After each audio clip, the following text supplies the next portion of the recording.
Before returning to General Kane's mansion, Gregory Kane had promised to marry me as his wife. Yet when we arrived at the general's residence, I was confronted by the sight of his existing spouse. The woman struggled to hold back tears as she grasped my hand, offering to address me as sister. I declined with a sweet smile, saying simply, "I won't be a concubine." Mrs. Kane sharply rebuked me for my ingratitude, while the servants began creating obstacles at every turn, mocking me as a wild girl from the frontier who dared to aspire above her station. Even Gregory Kane changed his tune, advising me to respect the primary wife and know my proper place. I rolled my eyes, gathered my small medicine chest, and fled in the dead of night. I already told them I wouldn't be a concubine. How can this family be so deaf to reason? I'm leaving, I muttered to myself as I escaped. Gregory Kane had mentioned that his last return to the capital was 3 years ago, so naturally the family would prepare an elaborate welcome banquet for this homecoming. I had actually been quite excited about it, considering that in both my lives combined, I'd never attended a wealthy family's feast.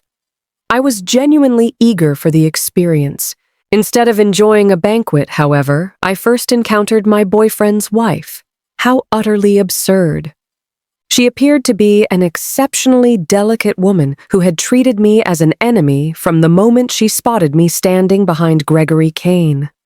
Not only did her body tremble uncontrollably, but tears also filled her almond-shaped eyes. At that moment, I didn't know she was Gregory Kane's wife.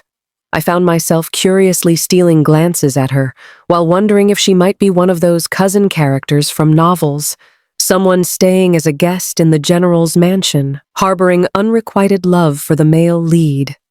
I never expected her to step forward gracefully after Mrs. Kane finished speaking, perform an elegant curtsy, and address Gregory Kane.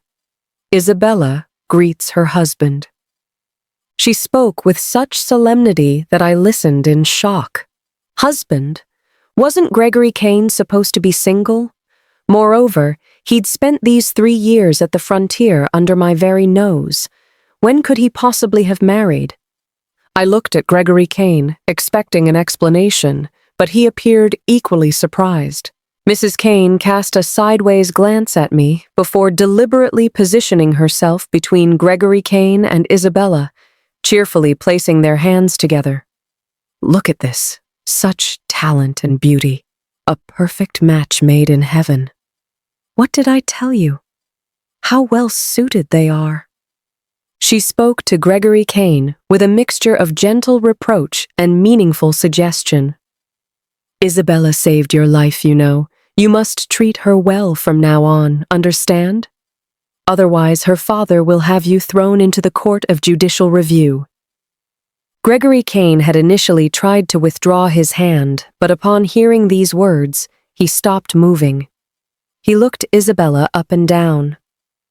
Has Duke Campbell been promoted? This didn't sound like he knew nothing about Isabella. Isabella blushed demurely. Through His Majesty's gracious favor, Father was appointed Minister of Justice last week. 3rd rank. Quite a high-ranking official indeed.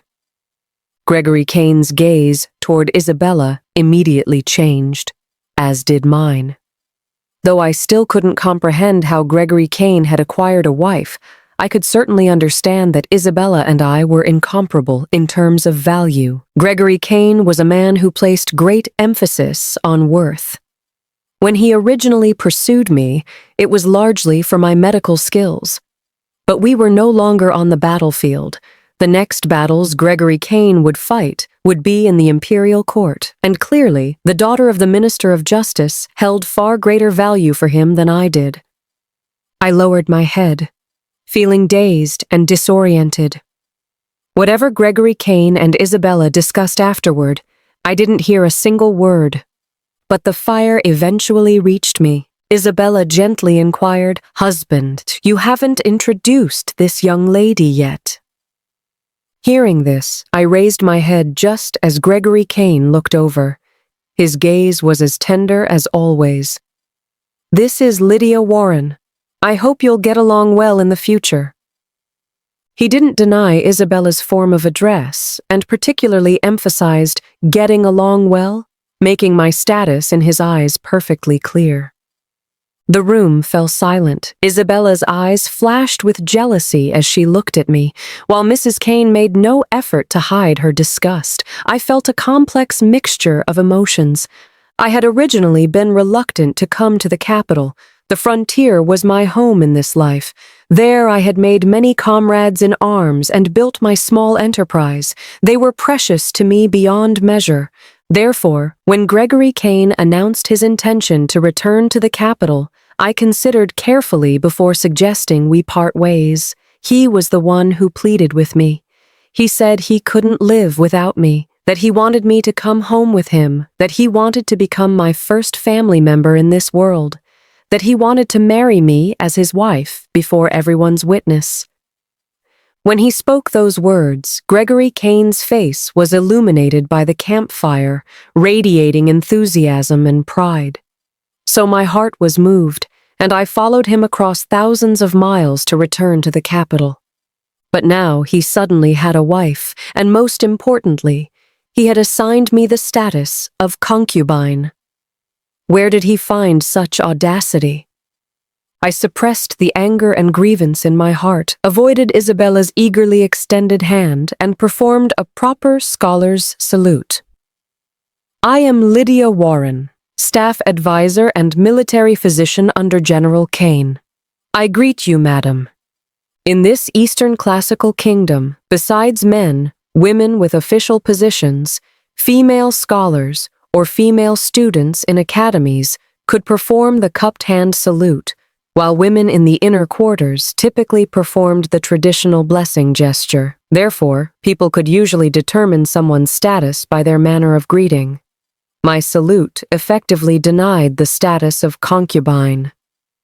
Gregory Kane's face immediately darkened. I didn't need to look directly at him to know his eyes were reproaching me for my tactlessness. This was typical of him. In his mind, family disgrace should not be aired publicly. Whatever the issue, I should give him face in public first, and we could discuss matters privately later. Isabella proved far more tactful than I. After a moment's pause, she recovered her composure but continued to focus on my identity. Appearances can indeed be deceiving. Sister is so beautiful, yet she can also assist my husband with strategy. My husband has been away these many years. How fortunate to have sister's devoted care. Her words implied that I obviously served through my beauty while presuming to give myself heirs, essentially nothing more than a serving concubine. I was furious and about to retort when I saw Gregory Kane smile at her, apparently quite satisfied with the face-saving opportunity she'd provided. Lydia is indeed very clever. During my years at the frontier, thanks to her, I was able to win hearts and minds so quickly. Isabella's face stiffened, and she could no longer maintain her smile when looking at me, but she still forced herself to speak. "Husband, where do you think I should arrange quarters for sister?" I spoke before Gregory Kane could answer. "I am a staff advisor. Though I am a woman, my entering the inner quarters to pay respects to you and madam is already improper. How could I possibly reside in the inner quarters? Living in the inner quarters without name or status would make me less than even a concubine." Gregory Kane looked at me with furrowed brows. "You won't live in the inner quarters?" I adopted the proper demeanor of a staff member and lowered my head. "Correct?" Gregory Kane sensed my displeasure and softened his tone. "Then where would you like to live?" I spoke deliberately. "General, I plan to rent a courtyard outside the mansion." "Nonsense. You'll stay in the Eastern Studio." The Eastern Studio was adjacent to the outer study. Whenever Gregory Kane wasn't sleeping in the main courtyard, the Eastern Studio would be the closest place to him. No wonder Isabella's eyes reddened as if they might bleed after hearing this arrangement. I had initially thought, well, fine. At least I hadn't come here only to become a concubine. At least living in the outer courtyard would be freer than the inner quarters. But I was still naive. Gregory Kane assigned me 2 male servants, and Isabella assigned me 2 maids. The servants to prevent me from leaving the mansion, and the maids to prevent me from approaching the study. The result was that I could barely step outside the Eastern studio. I really should have learned some martial arts from those simple-minded fellows in the army. I remained confined in the Eastern studio for 3 full days. During these 3 days, Gregory Kane didn't come to see me once. Thanks to him, I spent those 3 days eating cold dishes and cold rice, faring worse than my maids and servants. On the 4th day, the mansion was decorated with red silk and double happiness characters everywhere. That evening, Isabella's headmaid came to invite me for dinner. The general feels sorry that Madame performed the wedding ceremony alone, so today he wants to make up for Madame's wedding. I paused slightly. Then let him make it up. Why, do you need my permission? The headmaid hadn't expected this response and turned green. Her words carried hidden meaning. Madame values Miss Lydia greatly and specifically sent me to invite you to attend. I was puzzled. Although the general honors me with the title Master, and though masters are like fathers, I've always treated him as an equal rather than truly considering him my son. So Madame need not invite me to observe the ceremony. I continued to helpfully explain. Besides, consider this. The general calls me master. So where would I sit if I attended? Surely I couldn't sit beside Madame. I'm still young. How inappropriate that would be. So it's better if I don't go. The headmaid was so flustered by my words that her face alternated between red and white, and she could only stammer without forming coherent sentences. The main issue was that Gregory Kane, in his practice of honoring worthy advisors, would indeed address respected staff as master, and by virtue of this title, demanding to sit in the elder's position was a somewhat unreasonable but technically valid behavior that the headmaid dared not contradict. While she stammered, I retrieved a jeweled dagger from my small bundle and tossed it into her arms. A wedding gift. I don't have a pretty box. The general and Madame will have to make do. The maid was startled by the dagger and fumbled to catch it. As she wandered out in confusion, I waved and called after her. Remember to convey my message to the general. Thank him for his filial consideration. Oh, and don't forget to bring me a portion of the feast. Unfortunately, I never did get to eat Gregory Kane's feast. Forget the feast. They didn't even bring me dinner. I could only sit miserably at my dining table, drinking the northwest wind while watching every courtyard except the eastern studio, decorated with lanterns and colored lights, listening to the maids' whispered conversations at the door. Madame looked so beautiful in her red wedding dress. Yes, even a fierce ghost would look beautiful in red. The general looks handsome too. Yes, a male fierce ghost indeed. But some people don't like wearing red or entering through the main gate in a bridal sedan. Who has such peculiar preferences? I poked my head out from behind the door. The gossiping maid turned around while blurting out, "Isn't it that person in the eastern studio trying to climb into Miss Lydia?" When the 2 maids saw my face clearly, they stepped back several paces in fright, while I stood at the door, staring at them coldly. Trying to climb into what? The maids lowered their heads without answering. If you won't speak, then keep standing there. My commanding tone angered one of the maids.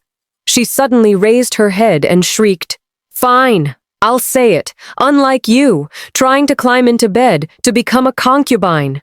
Look at what you are. You don't even deserve to be a chambermaid in our general's house, yet you want to be our general's concubine." I looked at her calmly, then suddenly sighed with a peaceful expression. I will never become your general's concubine. Please tell your madam to rest assured.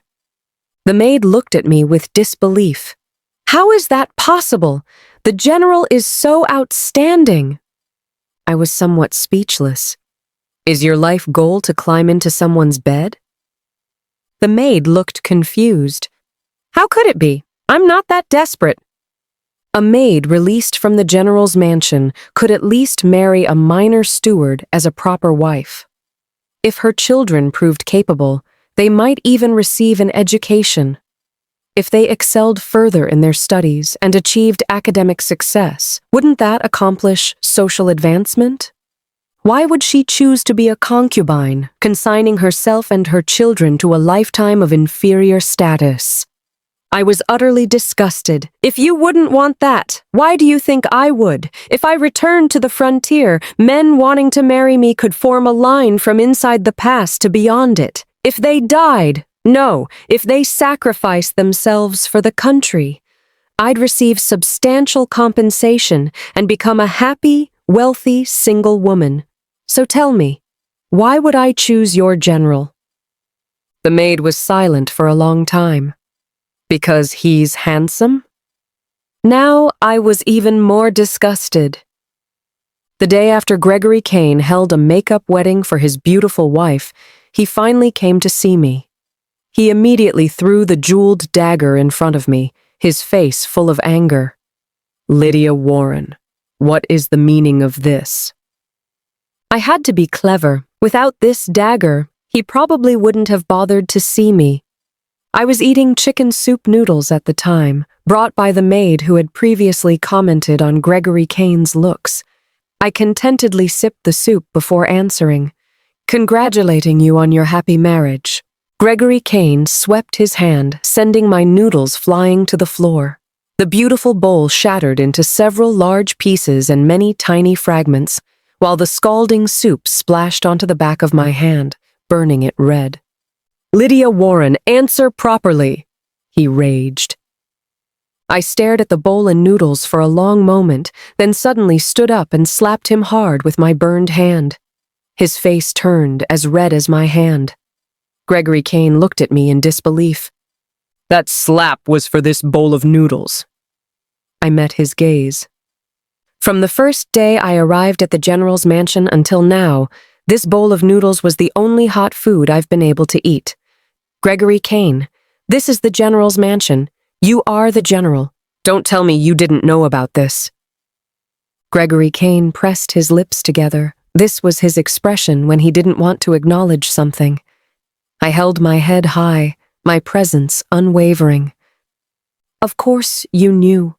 Not only did you know, but you also allowed the servants to gossip in front of me, allowed Isabella to send people to provoke me, and you deliberately delayed seeing me. You just wanted me to feel isolated and helpless, to feel that I could only depend on you. I sneered. Have you forgotten? I, Lydia Warren, am someone who snatches people from the king of hell's grasp. Do you think I'd fear your petty schemes? Gregory Kane took a deep breath, then exhaled. Though his face remained dark, his anger had subsided considerably. He called for someone to bring a basin of cold water while saying to me, "You're the finest battlefield physician in the entire Eastern Kingdom. You should cherish your hands." I coldly retorted, "If you hadn't knocked over my noodles, would I have been burned?" "Then you shouldn't have slapped me with your hand either. It's all swollen now. Next time, use a stick, or better yet, stab me with a dagger." Gregory Kane went along with my words, teasing, while instructing servants to bring good food. I only felt weary. In the past, he had been this way too. Though born to high station, he could always lower himself to coax me. At that time, I was quite susceptible to this approach, because such differential treatment made me feel special to him. But now I found it disgusting. If I were truly that special, why would there be an Isabella? Gregory Kane pulled my hand into the cold water. After we'd both been silent for a while, he finally spoke.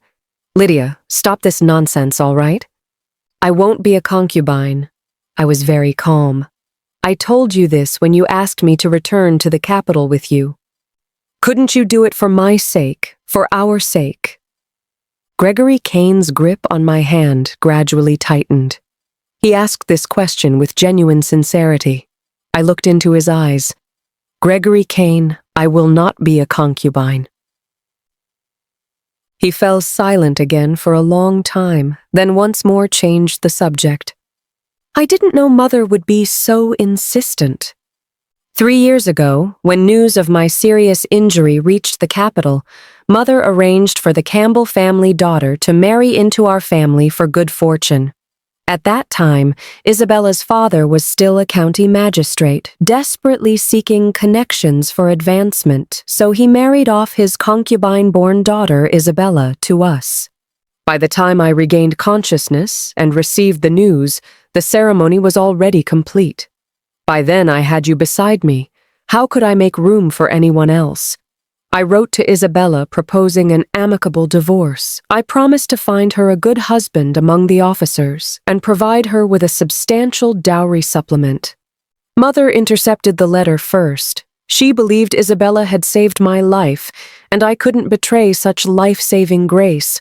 Plus, she was optimistic about Lord Campbell's prospects, so she withheld my letter. Mother wrote back saying she would arrange everything and told me to focus on leading troops. I truly never imagined Isabella would still be at home. Lydia, I have not wronged you. Gregory Kane carefully held my hand, personally taking a cloth to dry the water. He looked at me as if I were all he could see. I gazed at him with equal concentration, then slowly and gently spoke. Is that so? But I heard that the main courtyard requested water 3 times last night. General Kane, you must have been quite starved after going so long without meat, weren't you? My voice was like a sigh, sighing away all those feelings in my heart that had been ground to fine dust. Gregory Kane froze. Lydia, I had to consummate the marriage. He still wanted to explain. Of course, he had to consummate it. How pitiful he was. He was forced by his mother, by social convention, by his in-laws, by responsibility, by... What exactly forced him to consummate it 3 times? How very pitiful. I withdrew my hand and opened my medicine chest to find burn ointment, carefully applying it to myself. I've returned your dagger. You said I could use it to exchange for 1 wish. Gregory Kane immediately tensed. Anything except divorcing my wife. I paused and looked up in surprise. You're overthinking. I only want to leave the general's mansion. That scoundrel. He took the dagger, but still won't let me go. It must be because I didn't cry and beg him not to abandon me, which made him angry with humiliation. Such a dog. Oh wait, I shouldn't say that. Dogs are far more loyal than he is. Fortunately, in this misfortune was a stroke of luck. I finally got to eat hot food, and even befriended the maid who had brought me noodles.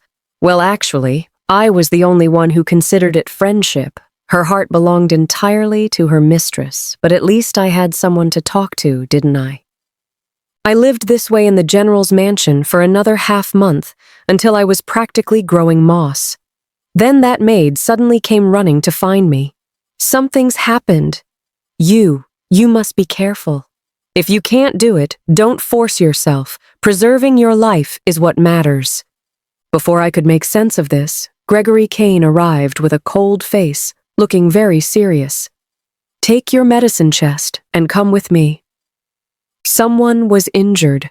My eyes swept over the maid who hung her head and twisted her fingers red. I understood there must be someone of noble status who had suffered life-threatening injuries. I quickly gathered my medicine chest and pulled out several medicine bottles from my small bundle, then hurried to keep up with Gregory Kane. He brought me to the princess's mansion. When we reached the side hall, an elegant middle-aged man approached. He knitted his brows with anxious eyes, yet his movements remained composed and steady. "General Kane, is this Dr. Lydia from the Marshal Yang Army?" The refined gentleman showed a flash of surprise upon seeing me, but quickly concealed it.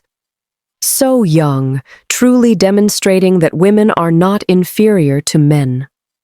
I hastily gave him a perfunctory cupped hand salute.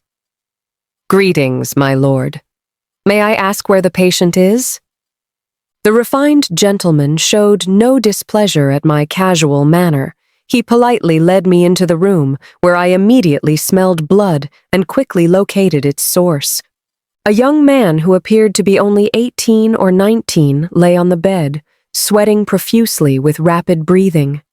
He had multiple knife wounds on his body and an arrow lodged in his abdomen. Beside the young man stood an elderly man with graying beard and a woman of stunning appearance. I performed my universal cupped hand salute and went straight to the elderly man. "I am Lydia Warren, battlefield physician of the Marshal Yang Army. May I ask about the patient's current condition?"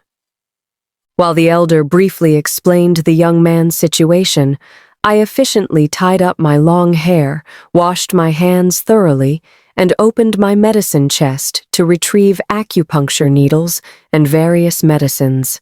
"I completely agree with your concerns. This arrow clearly comes from the military, and the arrowhead certainly has multiple barbs. Rashly pulling it out would likely damage internal organs. I can manage to extract the arrow and handle the suturing without problem. But given the limited conditions in military camps, soldiers usually rely on endurance. I'm actually not skilled at anesthesia. Do you have any suitable methods?" The side hall was extremely quiet. Apart from my discussion with Dr. Theodore and the sounds of surgery, the only things audible in the room were breathing and the footsteps of servants bringing hot water. I was very satisfied with this surgical environment, though I would have been more satisfied if that woman hadn't been staring at me with such burning intensity. But regardless, I successfully completed the surgery with Dr. Theodore's assistance. By then, night had fallen.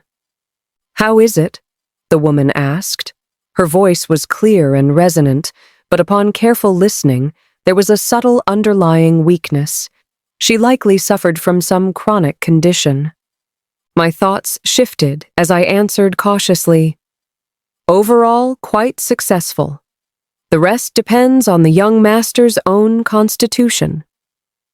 The woman nodded and looked me up and down several times with some hauteur.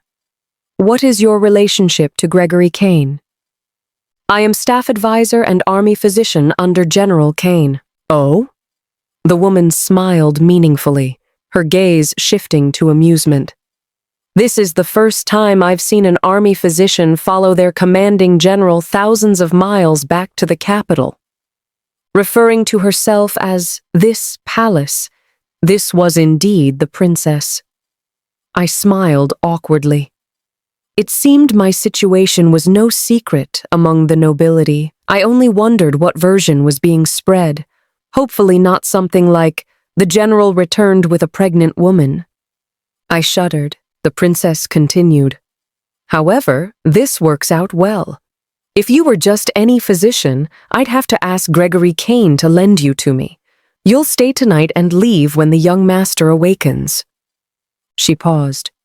"When he wakes, that's when you leave." I looked at her retreating figure striding away, then back at the pale young man. I was doomed. My healer's heart began wavering wildly, and I actually found myself hoping he'd wake up a bit later.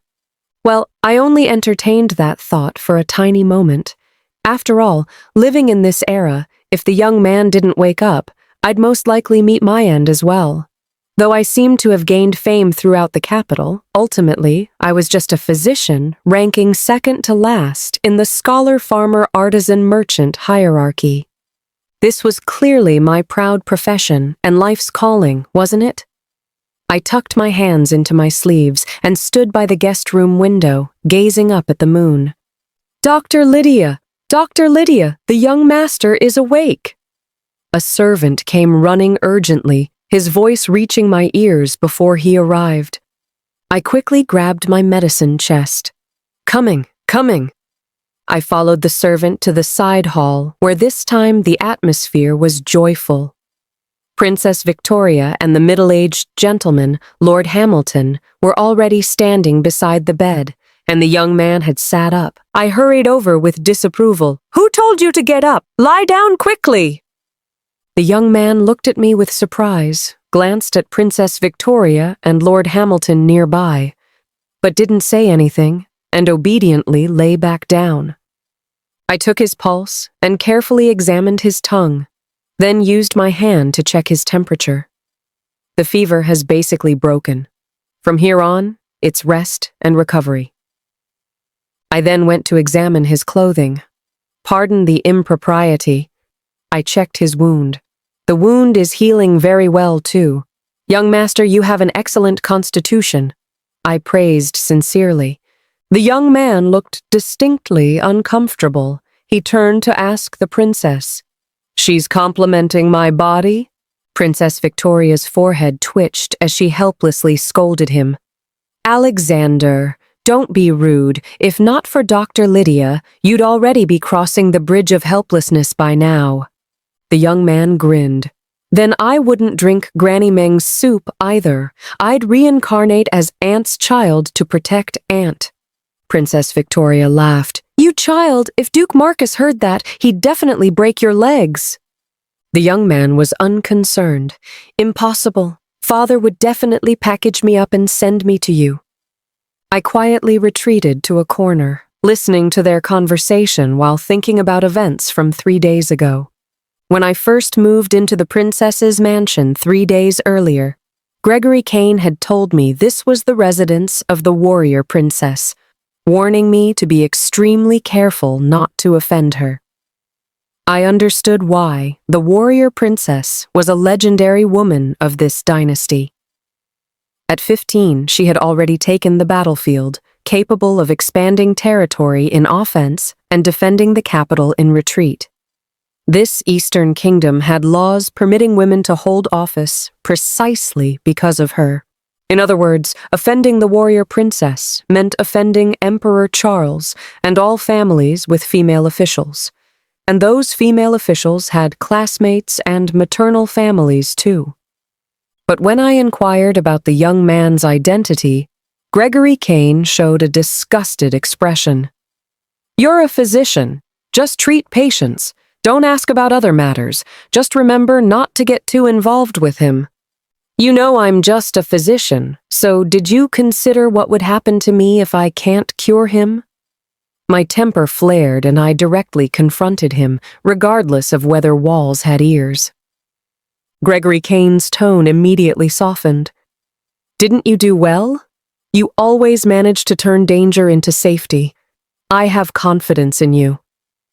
I closed my eyes in disappointment. This man was truly inferior to even my newly acquainted little maid friend. At least she had reminded me not to force myself and that preserving life was important. But he would only talk about his damned confidence here. What was confidence compared to life? That day, Gregory Kane and I parted on bad terms.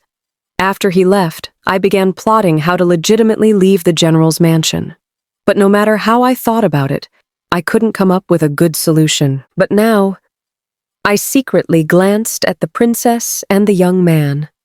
Now, this opportunity seemed to have found me. The young man keenly noticed my gaze. "What are you looking at?" After learning his condition was good, this young master had forcibly sat up. I answered honestly, replying to young master, "I'm observing you and the princess's complexions." The young man. "Then what did you observe?" "Wait, you recognize me?" The young man was curious. "You're a folk physician, aren't you?" I knew that from this moment, every word had to be perfect. I considered carefully. "I don't recognize you. I guessed based on your conversation with the princess." This was easy to deduce. Someone who could call the warrior princess aunt but wasn't a prince. In all the capital, there was only one person, the youngest son of Duke Marcus, the emperor's brother-in-law. This young master was different from other noble sons. He was a late-in-life child with 3 older brothers and 2 older sisters above him, each exceptionally accomplished. If not for concerns about ministers criticizing excessive power of maternal relatives, Emperor Charles would have loved to maximize all 5 nephews and nieces' official positions. I wondered if the older siblings had absorbed all the excellent genes, leaving only dregs for Alexander.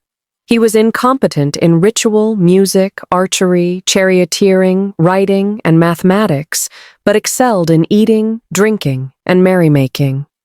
His greatest annual contribution to the family was having all his siblings' salaries confiscated as fines. Yet, from Emperor Charles to Princess Victoria to his brothers and sisters, everyone spoiled him rotten. Finally, even the censors couldn't sit still, daily pleading earnestly in the Great Hall with Emperor Charles and William not to spoil him further, lest the ministers impeach them for ruining him with excessive indulgence. So there was a saying in the capital, "You could offend the princes, but not the young master," because his large family was powerful and unreasonable. This young master, with profligate written across his face, smiled upon hearing my explanation. "Not stupid, then, but why are you observing my and Aunt's expressions?" "I'm checking your moods. If you're in good spirits, I'd like to request a reward."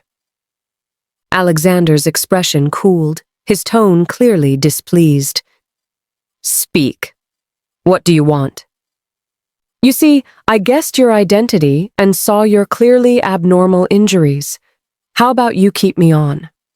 Just arrow wounds might be explained away with some poor excuse, but those overlapping old and new knife wounds weren't something a wayward young master should have. I earnestly recommended myself. Actually, I'm not just skilled in battlefield medicine, I'm also very good at body conditioning. You suffer on rainy days, don't you?" Alexander's face darkened while Princess Victoria remained impassive. "You're a physician. Healing and saving lives is your duty. What, you want to threaten me with your professional obligations?" When angry, his voice carried tremendous pressure. Even half reclining there, he gave the impression he could crush you as easily as an ant. I swallowed hard, my heart pounding, but strangely, I felt no fear. He was giving me an opportunity. "I'm not threatening you, I'm giving you advice. If I were just an ordinary physician, you and the princess would give me some hush money and send me far away, but I'm not an ordinary physician. I'm an army doctor under General Kane. You'd find it difficult to dismiss me so easily. Moreover, my medical skills are quite good. I've saved many people. Surely you two wouldn't kill me. That would be wasting talent. Therefore, keeping me is the best choice." Both Alexander and Princess Victoria fell silent. After a few seconds, Princess Victoria burst into laughter, and when I looked at Alexander again, he was smiling too. How miraculous! When this person wasn't smiling, he was terrifying like a door god. But when he smiled, he seemed like an innocent, unworldly youth. Their laughter put me at ease. It seemed I'd guessed correctly. They had planned to keep me from the start, but there was a difference between keeping and keeping.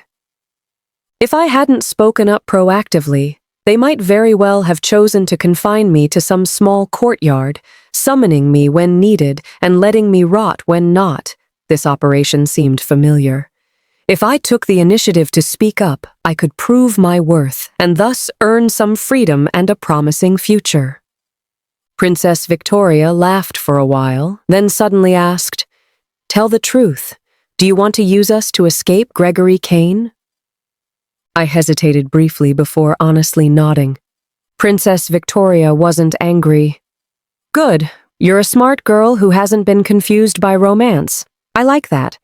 But why didn't you ask me to keep you instead of following Alexander?" I answered honestly. I considered it, but you have many staff and advisors.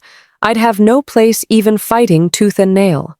Young Master is different. He has high status, no obvious staff or advisors publicly, and moreover, I hesitated, not daring to continue. Alexander rolled his eyes and completed my thought word by word. And I'm so notorious that forcing a commoner woman wouldn't damage my reputation, right?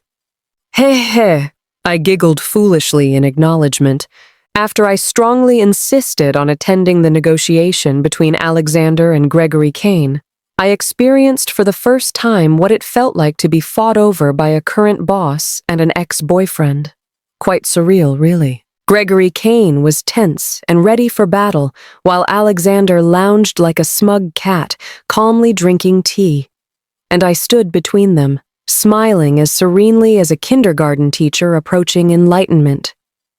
Gregory Kane spoke first, grinding his teeth with visible veins on his forehead. Young Master Alexander, isn't this rather immoral? Alexander looked surprised. When have I ever done anything moral? Gregory Kane clenched his fists, seeming to restrain himself from punching Alexander's face. Miss Lydia is not only my physician, but also my woman. General Kane, please don't slander my reputation, I interjected coldly. Alexander remained completely calm. What a coincidence. I've taken a fancy to this person. Ever since she stitched up my belly with needle and thread, I've decided to pledge myself to her. Gregory Kane looked utterly incredulous. Do you hear what you're saying? Lydia is a physician. She's saved hundreds, if not thousands, of people. Should everyone pledge themselves to her? I smiled sweetly and chimed in. What are you saying? Didn't you pledge yourself to Isabella because she saved your life? Alexander looked surprised again. Is your honored wife also a physician? Gregory Kane pressed his lips together. Don't mock my wife. She's just a fragile woman. Alexander glanced at my increasingly fake smile, sipped his tea, and said, Then how did your wife save you? Oh, I remember now. A lucky marriage, right? Tisk, your physician was quite unlucky, working hard to treat your wounds while your whole family believed the lucky marriage cured you. Did you pay sufficient medical fees? Gregory Kane fell silent while I let out a short, bitter laugh. Alexander looked at me with sudden understanding. That unlucky physician was you? You didn't even get paid? He looked at me with a mixture of sympathy and the expression one gives an idiot. I was both ashamed and angry. Wasn't this guy supposed to be on my side? Gregory Kane stopped arguing with Alexander. His face flushed red as he glanced at me once before fleeing in humiliation. The room suddenly became quiet. A gentle breeze blew through the open doors and windows, bringing me the scent of freedom and relief. Alexander leisurely sipped his tea, then shattered my newly acquired happy expression with one sentence. What did you see in him back then? His face, his body, or his official position? I muttered under my breath, who hasn't had water in their brain a few times when young? Alexander's hand holding the teacup froze.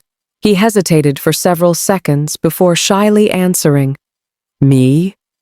After following Alexander for over a month, I delightedly discovered that although he was sharp-tongued and full of secrets, he was generous, undemanding, and protective of his subordinates. This meant that as long as I didn't foolishly meddle with his secrets, he was the most considerate boss of the age. On the third day of my official employment, he invested heavily in opening a medical clinic on the best street in the capital, having me serve as the attending physician. Not only did he pay me monthly wages, but also profit shares. Additionally, he specially selected an experienced steward from the Duke's mansion to serve as shopkeeper, so I wouldn't have to worry about business operations and could focus entirely on medical research and treating patients. He even assigned me a pair of teenage twins as medicine assistants.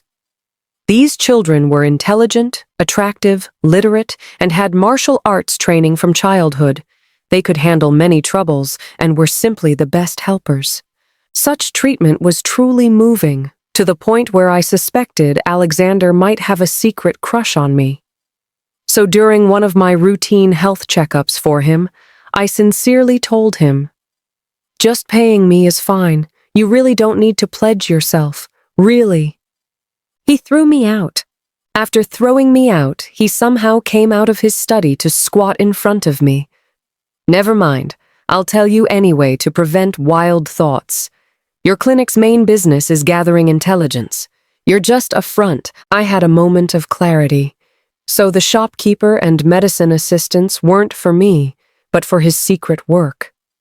I hesitated. "Now that you've told me, will you silence me? Can I pretend I didn't hear anything?"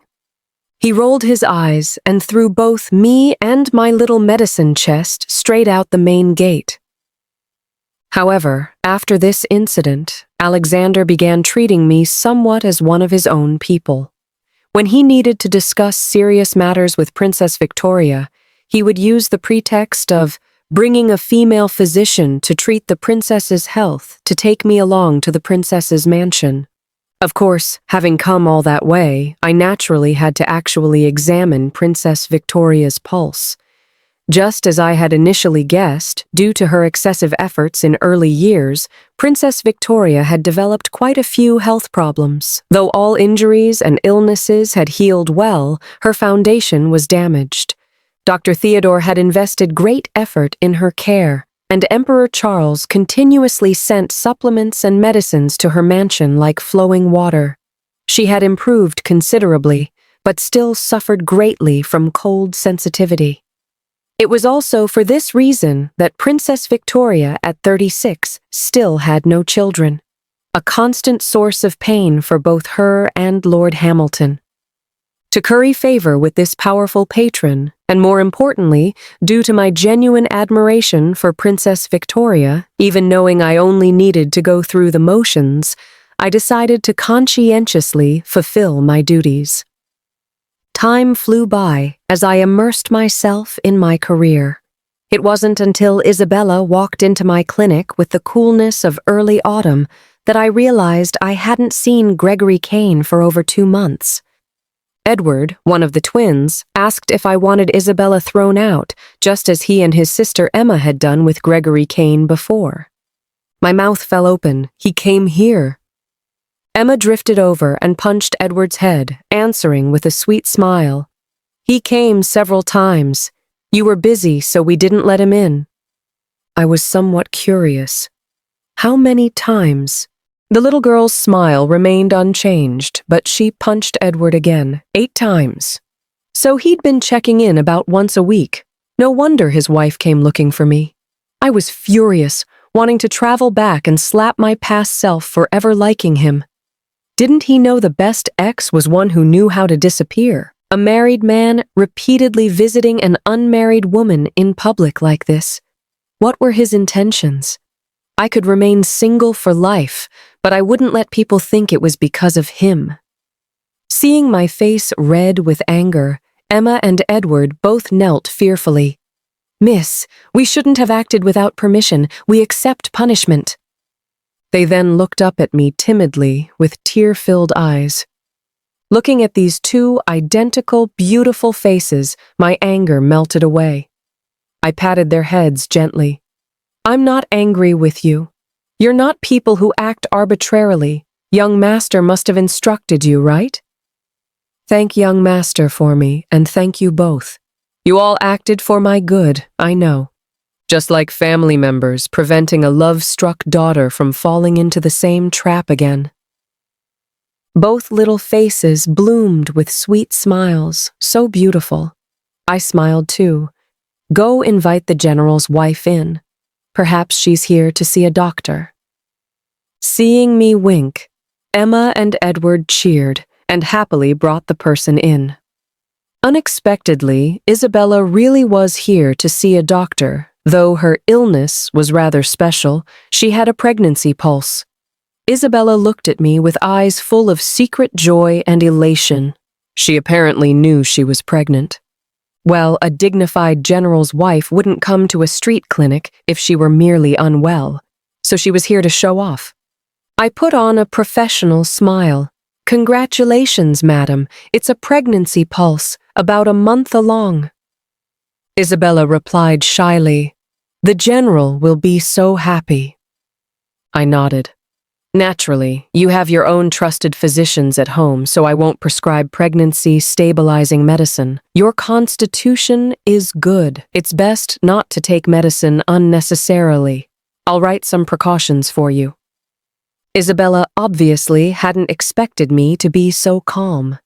She quietly watched me write the medical record, then suddenly asked very rudely, "Aren't you angry? Aren't you jealous?" So direct.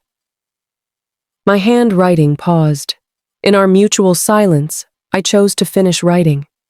I handed her the medical record and answered seriously, "I've already been angry. During those few days staying at your home, I exhausted all my anger. I don't like you, but I don't envy you either. You're an official's daughter who, if not for circumstances beyond your control, would never have become a lucky bride. If Mrs. Kane hadn't intercepted that letter without permission, how could you have been denied even the chance to choose your own life? Everything you did to me was merely your desperate attempt to protect what should have been yours. Why would I envy you?" I asked her with a sigh, "Are you happy?" Isabella looked at me with wide eyes, as if she'd never expected me to say such things, as if she'd never considered whether she was truly happy. After a long while, she tremblingly spoke slowly. "Actually, this time it was the general who asked me to come. He wanted me to tell you he's willing to marry you as an equal wife." Mother agreed too. I replied sarcastically, "He certainly put in quite an effort."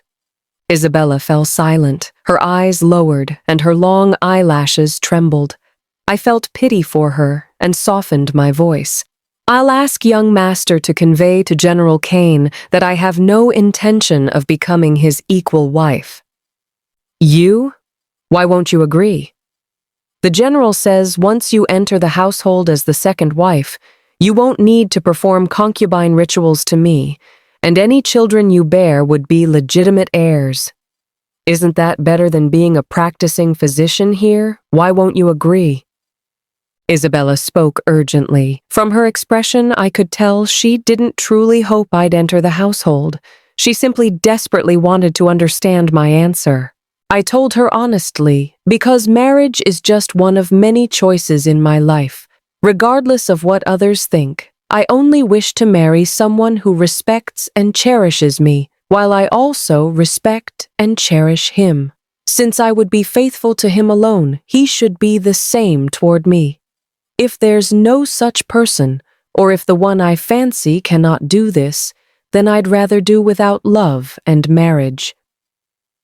Life is precious, and emotion encompasses myriad feelings, not limited to romantic love.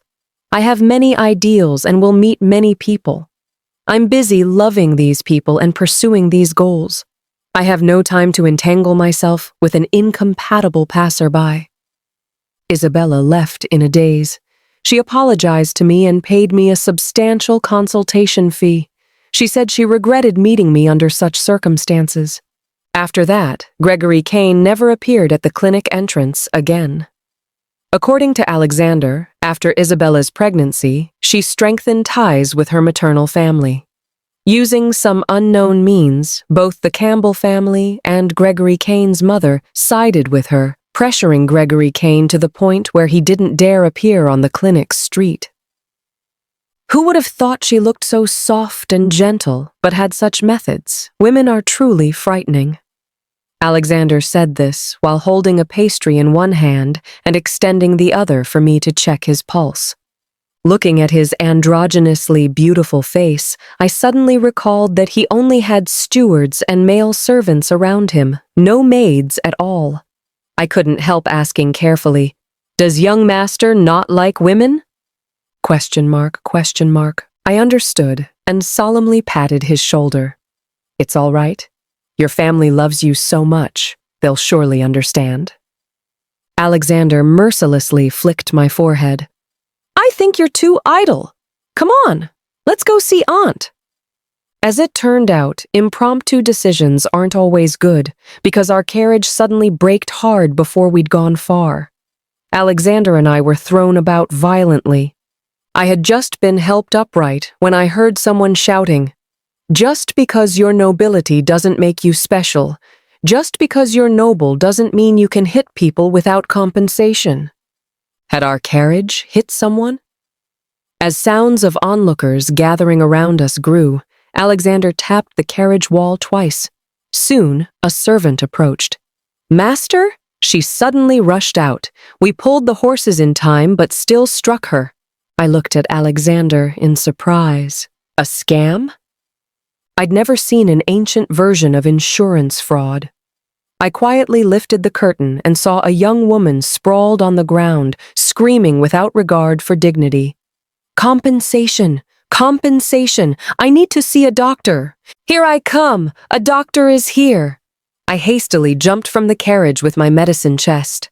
I ran to her in a few steps, about to examine her, when she immediately showed a terrified expression. "What are you doing? The nobility wants to silence witnesses! The nobility wants to silence witnesses!" I was startled by her outburst. Calm down, I'm a doctor. If you get too agitated, your wounds might tear open." The woman crossed her arms in front of herself defensively, refusing to let me touch her. "Nonsense! You came down from the carriage. How could you be a doctor? You just want to silence me. You just don't want to pay." She suddenly pulled a hairpin from her head and swung it at me with full force. I couldn't retreat in time. My first instinct was not to block with my hands, but that would mean the hairpin would go for my face. I reflexively closed my eyes, bracing for the expected stabbing pain, even mentally preparing how to clean the wound and prescribe medicine for myself. But the next second, I heard the woman scream. I reopened my eyes to find Alexander had somehow gotten out of the carriage. He now stood beside the woman, having grabbed and dislocated her arm. The woman knelt crying and screaming while everyone around stared in shock. Alexander dusted off his hands leisurely. Who on this street doesn't know Dr. Lydia? Who doesn't know she has excellent medical skills and a kind heart? How could she become a murderous villain in your mouth? He looked at the woman contemptuously, then said to me, "Go examine her and see how badly she's hurt." The woman was in too much pain to struggle, but she still screamed her refusal to let me approach. This attitude was very wrong indeed. After my examination, I made a preliminary judgment. Only minor bruising.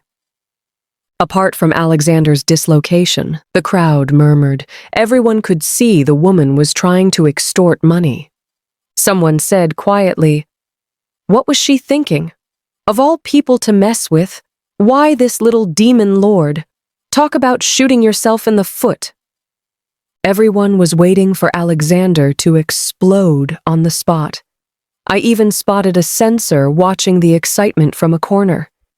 Here, Alexander squatted in front of the woman with a gloomy expression. "Whether you want to extort money or ruin my reputation, it's a small matter. But wanting to harm my people isn't so simple." I quietly swallowed. I was thinking that if Alexander went too far, I'd need to intervene. But unexpectedly, he merely threw a money pouch at the woman under her fearful gaze, then instructed his servants, "Take her to a nearby clinic for treatment, then report to the authorities." "Yes, let's go." Having done this, Alexander bent down to pick up my medicine chest and me, and we reboarded the carriage. That's it? Both the onlookers and I were stunned. Before I could react, Alexander in the carriage extended a finger and kept poking my forehead. "Aren't you supposed to be pretty smart? Why did you rush forward without thinking when something happened today? Do you use your brain when doing things? When someone wants to hurt you, can't you dodge? What's the use of just protecting your hands? You're a doctor, yes, but are hands more important than life? You're my subordinate, understand? Say it back to me. Subordinate. You should get my permission before doing anything. What kind of behavior is acting recklessly like that? Hey, don't cry. Look, I'm not scolding you. I'm just worried about you getting hurt. Halfway through his lecture, I suddenly started crying, tears dropping like beans full of grievance. I was indeed frightened, but not of being hurt by that woman. Since crossing over, whether on the battlefield or in the capital, I'd always been alone and walking on thin ice. Even when I had Gregory Kane's backing, I never dared to relax or indulge myself because I knew that if I encountered danger or made mistakes, he would weigh the situation before deciding whether to save me. In this era, women and human life carried too little weight. No matter how strong, how carefree, or how desperately I struggled on the surface, my heart was completely insecure. I didn't cry before, not because I wasn't sad or afraid, but because these emotions served no purpose for my future. Now someone would stand up for me, someone would scold me for not cherishing myself and for being foolish. All my suppressed negative emotions instantly transformed into epic grievance. I cried regardless of everything, my face covered with tears and snot. Alexander looked panicked, fumbling around the carriage for a handkerchief. He finally found only a food box containing red bean cakes I liked. He awkwardly offered the red bean cakes. I was wrong. How about eating something? I laughed through my tears like a madwoman. When we reached the princess's mansion, my eyes were swollen huge, while Alexander's sleeve was stained with a large, dirty patch. Princess Victoria and Lord Hamilton looked at me, then at him, giving us ambiguous glances. Alexander, sporting what seemed like a large black face from embarrassment or annoyance, strode quickly toward his usual courtyard. He couldn't stand having a sleeve full of snot and tears, and said he needed to change clothes. I felt quite embarrassed, and without waiting to see if Princess Victoria wanted to say something, grabbed her wrist for a pulse reading. When I immersed myself in pulse reading, my spirit quickly calmed down. Then I detected something different. I slowly frowned and asked Princess Victoria to switch hands. By then, Alexander had returned from changing clothes, and he waited quietly with Princess Victoria and Lord Hamilton in the unusual atmosphere. I took this pulse for a long time. Only when I released her hand did Lord Hamilton nervously ask, "What's wrong?" I looked at Princess Victoria, then at Lord Hamilton, opened my mouth but made no sound. I looked helplessly at Alexander, my face full of uncertainty. His expression gradually became solemn. He thought for a moment, then said calmly, "Don't worry. Whatever it is, just speak directly." I exhaled, feeling I had found my anchor. I said solemnly to Princess Victoria, "You're with child." Princess Victoria's initially serious face slowly transformed into surprise, then quickly into joy. She turned to tightly grasp Lord Hamilton's hand, her face blooming with a girlish smile. Wrong. I didn't mishear, did I?" Hearing Princess Victoria's slightly tearful voice, Lord Hamilton's hands shook, but he showed no happiness. Instead, he looked very nervous at me. Can the princess's body handle it? I watched Princess Victoria's face fall as if dropping from heaven to earth, and slowly shook my head. Theoretically speaking, the princess's current physical condition isn't suitable for pregnancy. Even if she conceives now, we cannot guarantee the fetus will survive safely until birth. Then we won't have the child, Lord Hamilton decided quickly. No. Princess Victoria stood up abruptly, highly agitated. I've waited so long for this child. Since he's come, what right do you have to refuse? Princess Victoria gripped my hand tightly, showing rare anger. I order you to preserve my child. It hurt. I knew she was emotionally overwrought and wasn't taking it out on me. Plus, considering her delicate condition, I didn't dare forcibly pull my hand away. As I gritted my teeth in pain, Alexander quickly stepped forward to soothe her. Aunt, Please calm down. Be careful not to harm the child." Only then did Princess Victoria start and calm down, releasing me. Alexander unobtrusively positioned himself to half-shield me. "Aunt, don't be anxious. Why don't we call Dr. Theodore over to hear his opinion as well?" Since I was a woman, Alexander intended for me to gradually take over as Princess Victoria's personal physician. Over the past half-month, Dr. Theodore had essentially been semi-retired, rarely examining Princess Victoria's pulse anymore. When Dr. Theodore arrived and carefully examined her pulse, he reached the same conclusion as I had.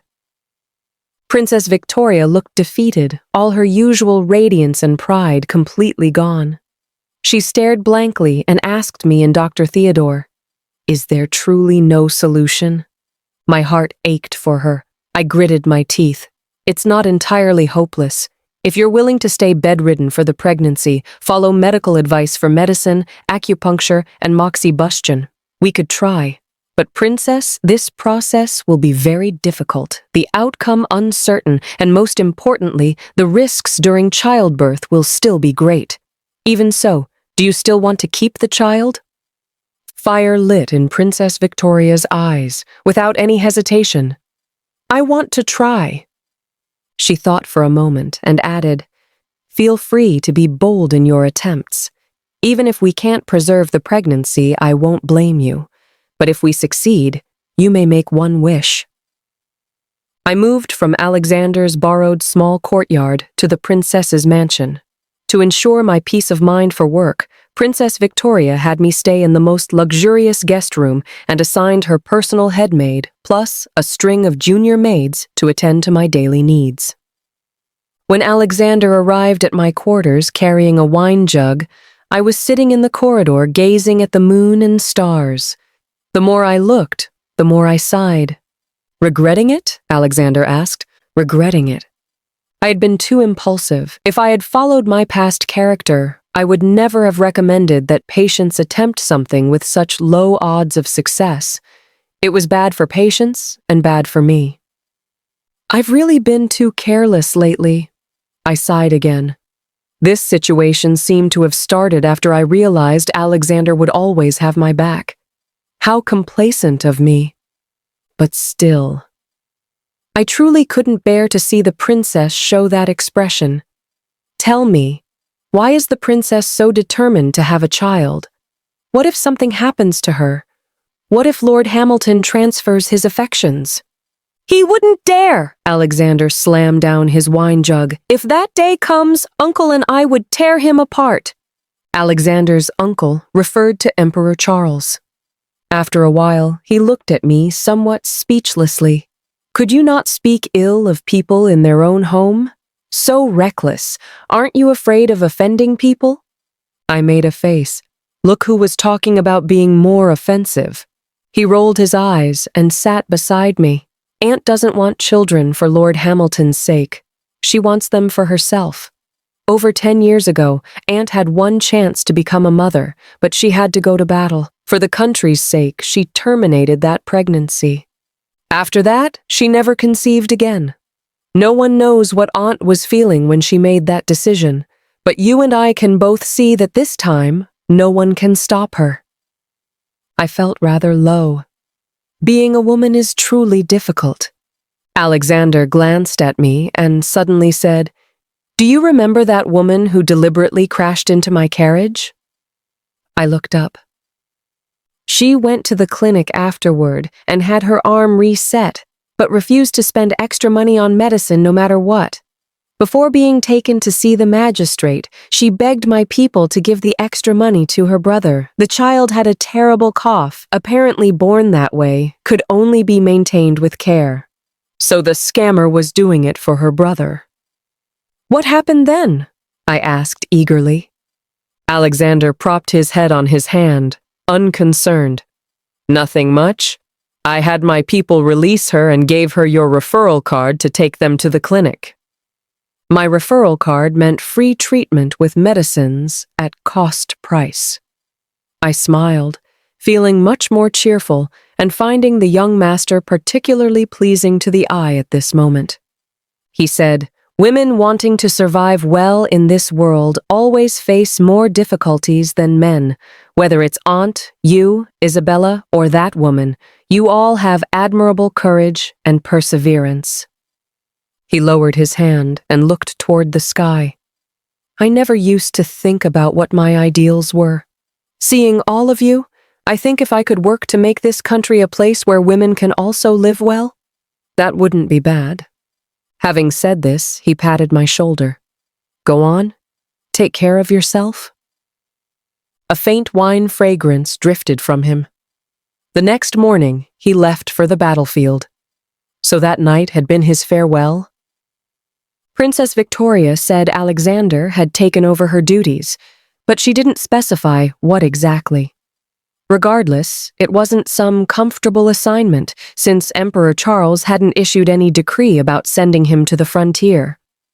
Thinking about it this way, Alexander had probably always been doing work that couldn't be made public, which explained why everyone from young siblings to Emperor Charles and Princess Victoria treated him with such indulgence. It wasn't indulgence at all, but guilt. This young man was called arrogant and domineering by others, said to disgrace the young family name, but how many people had the privilege of seeing his true inner self? Clearly the youngest child in the family, yet bearing the heaviest responsibilities. Now he'd even taken Princess Victoria's work to let her rest peacefully during pregnancy. Oh, it's not entirely for me. Princess Victoria lay in bed chatting with me. As I applied moxibustion for her, she continued, "It seems to be for some young lady, working hard to earn merit." I struggled greatly to keep the moxibustion-holding hand from stopping, but somehow my mouth tasted sour. "Young master has reached marriageable age," I heard my own voice trying to sound nonchalant. "Yes, the child has grown up. What about you? When do you plan to marry?" Marriage?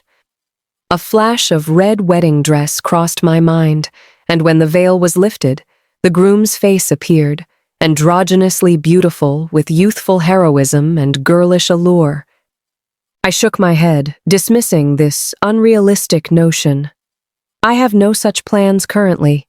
I only want you to be safe and sound, and afterward, I want more people to be safe and sound. If I married and my partner wanted me to be a proper wife and mother, forbidding me from practicing medicine, what would I do? In that case, it's better not to marry." Though this dynasty had female officials and women in business, they were still minorities. Most men still preferred the traditional men handle external affairs, women handle internal affairs arrangement. I had ideals and didn't want to compromise myself. Princess Victoria looked thoughtful. "I see. This is problematic." I wanted to ask how it was problematic, but Princess Victoria had already closed her eyes. Time slipped by through memories and longing. The capital welcomed a lively yet lonely new year. The liveliness belonged to others. The loneliness was mine. Streets were decorated with lanterns and colored streamers. Every household posted spring couplets and hung cured meats. The air was filled with the fragrance of happiness, and even children's wind-chapped faces glowed with joy. Princess Victoria gave me a large red envelope, telling me not to always sit around like an old woman, either beside her or at the clinic.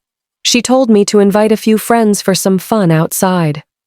I'd been in the capital less than a year, my eyes only on work. Where would I find friends? I took Emma and Edward to the streets, watching them happily look here and buy there. Suddenly I felt like I was looking through glass and fog at others' joy. Everyone was content while I alone was desolate. I suddenly remembered that young man's smile, so wild and unrestrained that even the most exquisite peonies in the princess's mansion couldn't compare. If he were here, wouldn't I feel this loneliness? He even said he'd give me a big red envelope every new year. First year, and he's already broken his promise.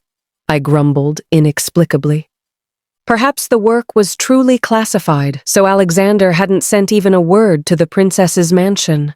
Only the person on the dragon throne probably knew whether he was safe. Princess Victoria should have known too, but Emperor Charles wanted her to focus on pregnancy, so he hadn't shared any news with her. I could only console myself that if anything happened to him, neither the Duke's mansion nor Emperor Charles would look so relaxed. But I still couldn't rest easy. I called Emma and Edward back, saying I wanted to go to the temple to burn incense. I'd never been so devout in either life. Returning from the temple, I encountered Gregory Kane and Isabella. Isabella was beginning to show, looking quite healthy. As for Gregory Kane, his eyes carried a melancholy air. I hadn't paid much attention to court affairs, but Princess Victoria had been quite bored lately and often gossiped about court matters with me. According to her, Gregory Kane's career wasn't going smoothly. His strength had always been leading troops in battle. Back in the capital, though his rank had increased, he had no real power. Compared to Isabella's father, the difference was vast. Originally, he should have been able to control his wife, but now he had to rely on his in-laws, which his masculine pride couldn't tolerate. I politely nodded to the couple from a distance and prepared to leave, but Gregory Kane called out, "Miss Lydia, might I have a word?" I looked at Isabella in surprise. She smiled warmly back at me, seemingly unbothered. "I'd also like to chat with Dr. Lydia. After the general finishes talking with you, we can talk." This couple, I could only reluctantly follow Gregory Kane aside.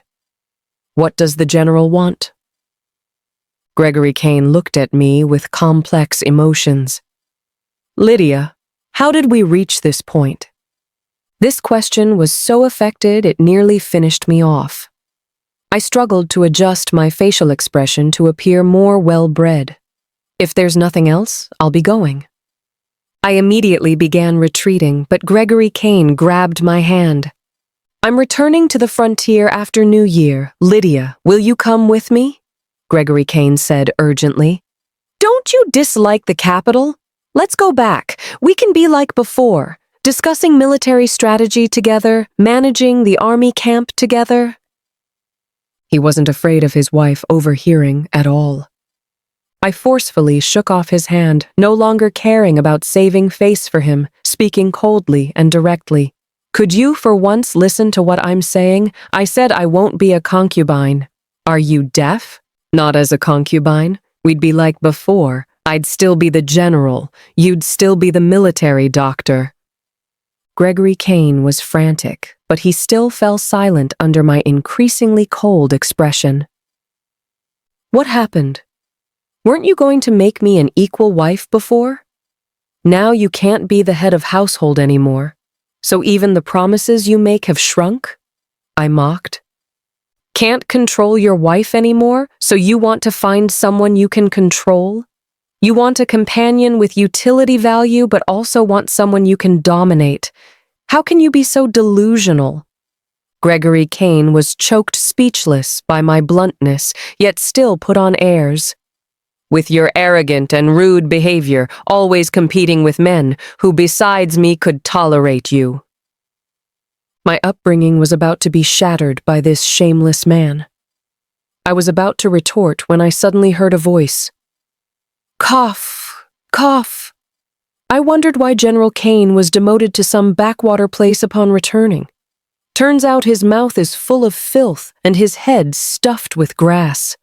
Are you trying to poach people all the way from the Imperial Medical Academy? That voice was like an arrow, piercing straight through the glass dome between me and this world.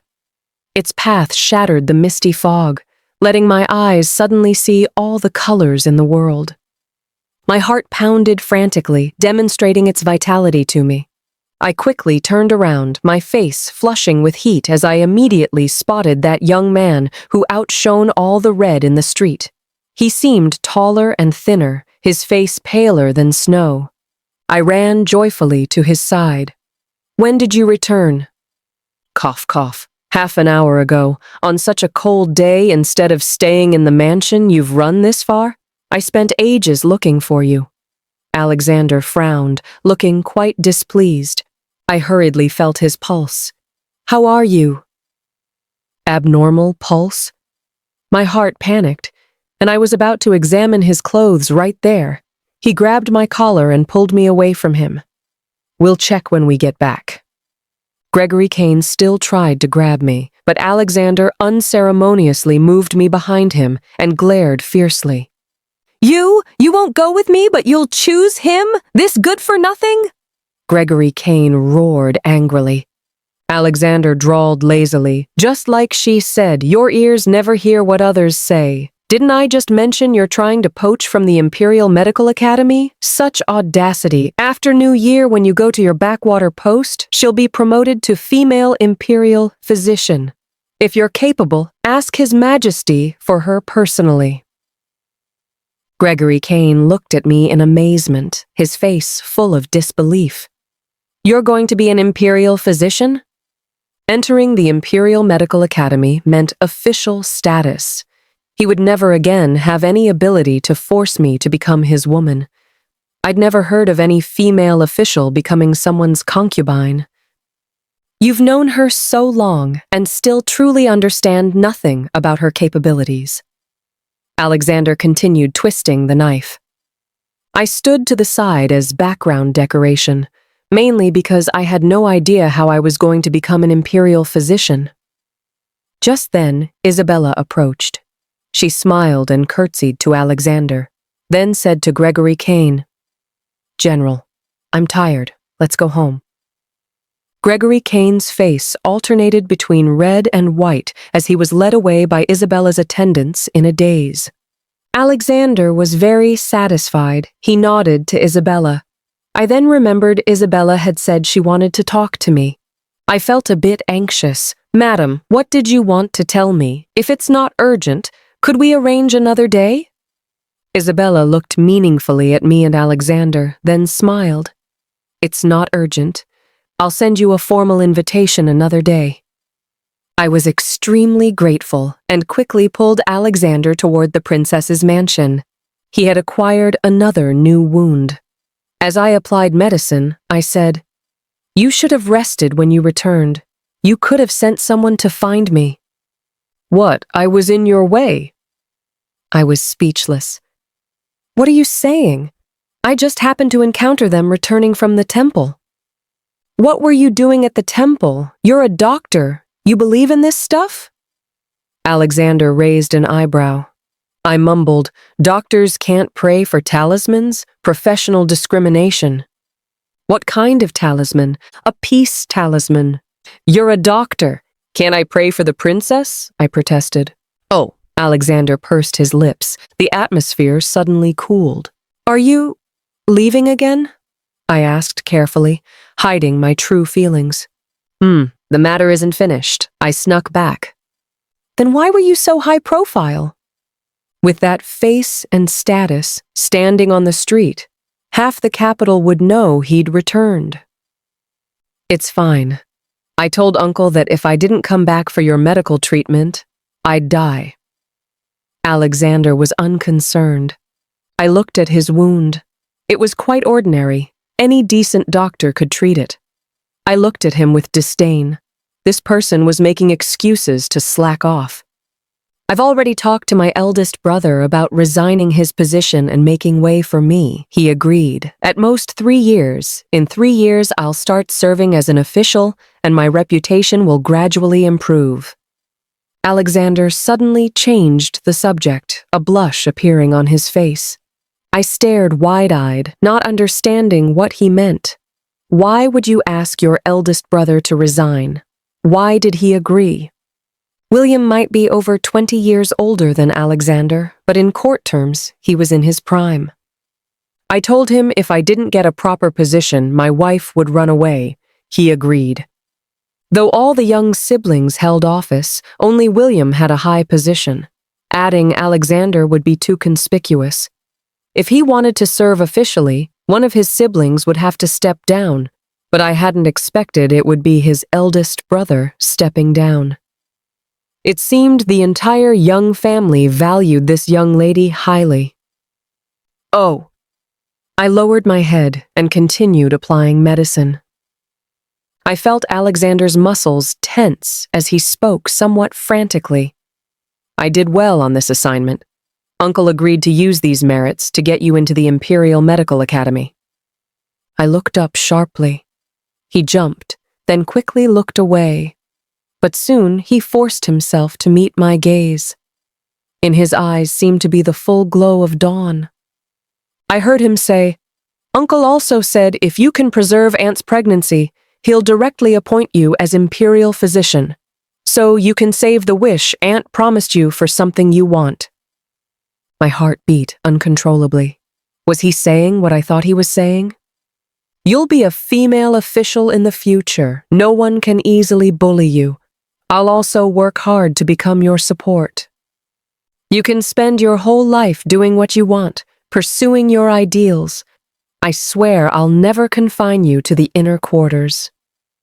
So could you wait for me to return?"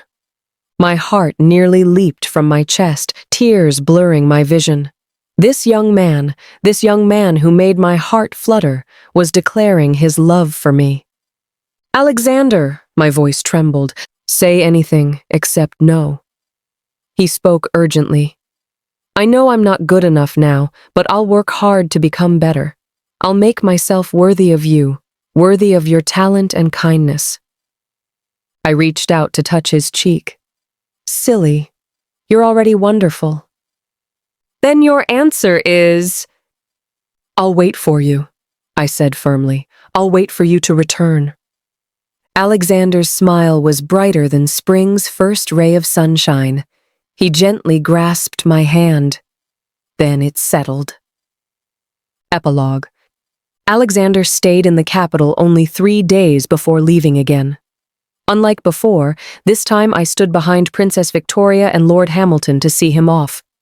Princess Victoria held his hand and gave him lengthy instructions, while Alexander listened patiently with lowered head. When they finally finished talking, Alexander beckoned to me. "Come here." I reluctantly shuffled over, not daring to look at his face because I still hadn't given him an answer that day. "Don't you have anything to say to me?" Alexander asked irritably. I stammered fragmentally through broken sentences. Alexander's face darkened as if he might explode, but he took a breath and swallowed his anger. While saying, "I'm really done with you," he pulled something from his robes and pressed it into my hands. I looked down to see a chubby wooden doll with a round face, upturned mouth with 2 dimples, eyes curved like crescents, and a foxy smile. "Ugly," I blurted out. "Carved after you," Alexander replied expressionlessly. "So adorable," I quickly changed my tune. Alexander was satisfied, then we fell silent again. A guard approached, urging, "Sir, time is pressing." I panicked and quickly pulled out a pouch to give him. Alexander fastidiously pinched it with 2 fingers. "Ugly." "I embroidered it." I narrowed my eyes, regretting giving it to him and reaching to snatch it back. Alexander didn't give me the chance, quickly tucking the pouch into his clothes. "No taking back. That would be harassment." "What's in the pouch?" Alexander asked. I didn't want to answer. "You should go. Didn't you hear them say time is pressing?" Alexander said carelessly, "I'll just run faster later. What's in the pouch?" The guard behind him looked at me pitifully, his eyes pleading, "Please tell him quickly." I was helpless, a peace talisman. "I knew you prayed for me." Alexander smiled, more brilliant than dawn. My cheeks flushed red, too. Alexander bent down and, in front of everyone, leaned close to my ear, whispering, "Wait for me." I covered my ears and kept backing away, my whole body burning. Alexander laughed heartily, mounted his horse, whipped it, and galloped away. On the summer solstice, victory reports came from the frontier.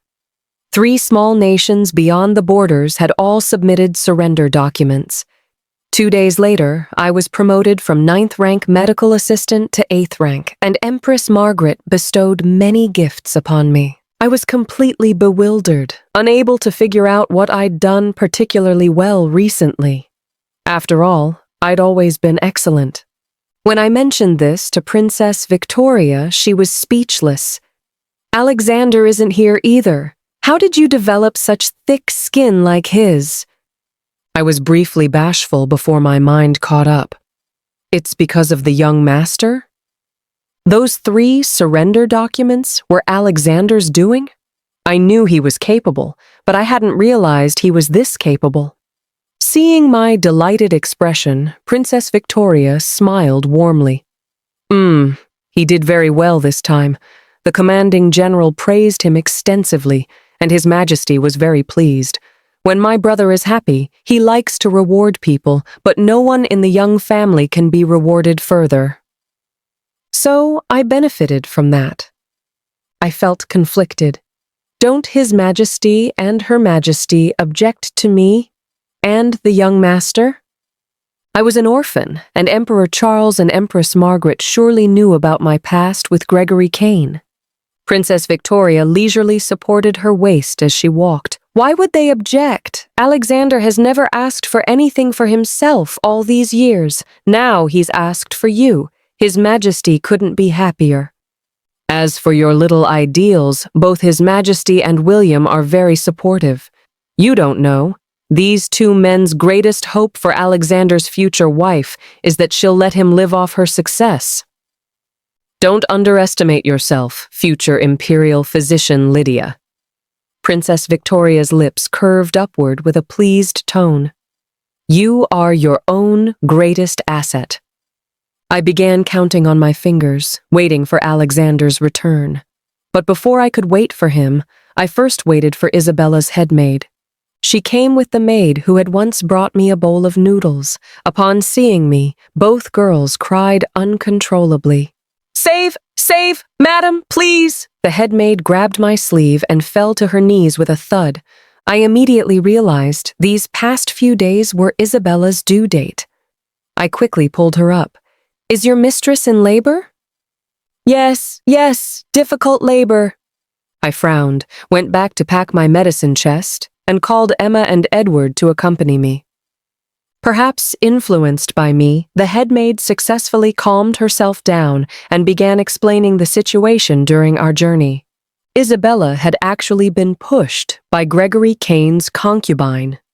And this concubine dared to act because she was also pregnant, conceived just before Gregory Kane left for the frontier. She gambled that the Kane family wouldn't do anything to her. I laughed in anger. That's General Kane's legitimate heir. What makes her so confident? Eliminating the mother while keeping the child wasn't uncommon in this era. The headmaid lowered her head thoughtfully before continuing. She said Isabella had fainted from pain immediately, and when she knelt begging Mrs. Kane to summon me for the delivery, Mrs. Kane kept saying, "Wait a bit more, and let's see." Anything but agreeing. Fortunately, Isabella controlled most of the household staff. The headmaid managed to escape with help from other loyalists. Well done. I didn't stint on praise. The headmaid showed an ugly smile. That's our story for today. We hope you enjoyed this incredible tale. Share your thoughts in the comments below. We'd love to hear from you. Subscribe for more captivating stories like this, and don't forget to like and share this video. Thank you for being here with us. See you next time.